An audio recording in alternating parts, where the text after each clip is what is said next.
Yeah, it's an interesting question. I mean, there are always fashions that come and go in the child protection sphere, as in all spheres. But I don't think this is a fashion. I think that what has happened basically is that first of all,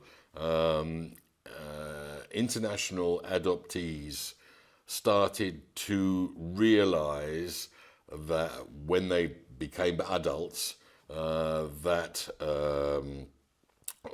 there had been irregularities in their adoptions, and not just international. If you look at the case of Ireland, the children from mother and baby homes, that kind of situation where they were adopted either in Ireland or in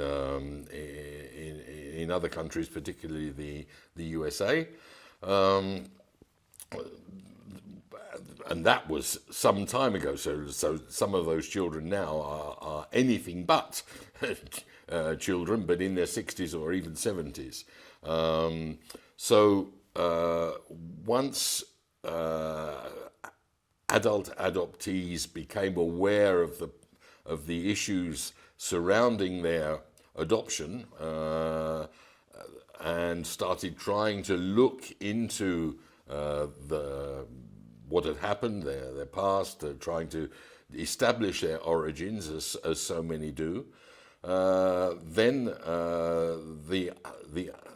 they were talking themselves about, it's part of my identity, it's part of what is me. My past is absolutely vital to my understanding of me and my self-worth.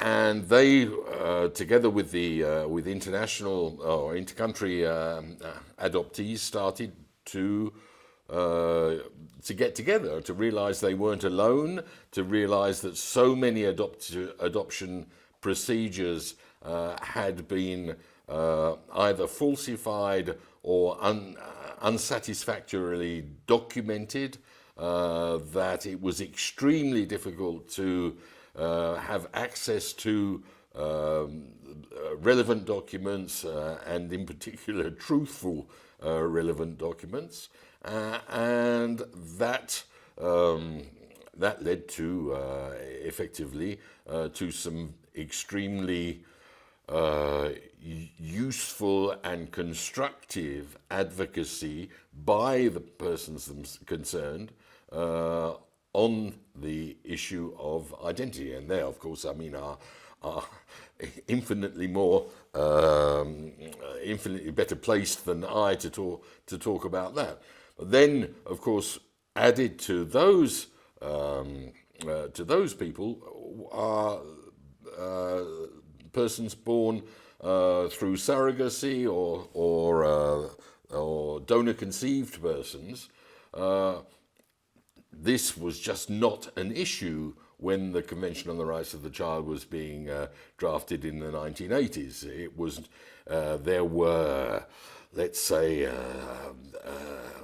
the initiation of certain aspects of these practices, but it wasn't in any way a recognized phenomenon or something that would clearly or could clearly develop in the future. So there again, the whole issue of identity became extremely important, justifiably, to these people when they realised, often in their adulthood, that they didn't know about their origins, and that only started really in the past 10, 15 years. And of course, it takes time for that kind of advocacy and that on a new issue to permeate sufficiently for it to become something that organisations will take up, that will be given a hearing in international fora, not just the UN and the Committee on the Rights of the Child, but in wider fora, and that some of the questions that that are being asked now are being asked of, in particular, states, but also of third parties who were involved. And so it's, I guess, not surprising to me that this is something that is only being discussed really at the current moment, and was not being discussed in the early 2000s, for example.